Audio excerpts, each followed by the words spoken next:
Ko'pchilik tadbirkorlar xato qilishadi.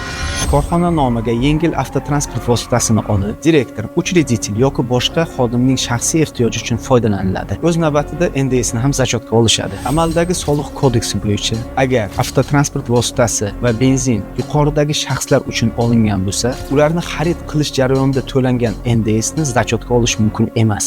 NDSni zachotga olish uchun birinchidan ushbu avtotransport vositasini to'g'ridan-to'g'ri ishlab chiqarish, sotish, yetkazib berish va shunga o'xshash faoliyat turlarida foydalanilishi kerak. Bu turdagi avtotransport vositalari odatda yuk tashish uchun mo'ljallangan bo'ladi. Ikkinchidan, rasxodlar hujjatlar bilan tasdiqlangan bo'lishi kerak. Buyruq, moddiy javobgarlik to'g'risida shartnoma, tovarna transportning nakladnoylar va shunga o'xshash boshqa hujjatlar. Qo'shtirnoq ichidagi direktorning oilaviy mashinasini korxona hisobiga olaman deb NDS va foyda solig'idan yutaman deb o'ylasangiz, bu xato. Faqat hujjat bilan tasdiqlangan va biznes maqsadida foydalanayotgan avtomobillarni NDSini zachotga olishni tavsiya etamiz.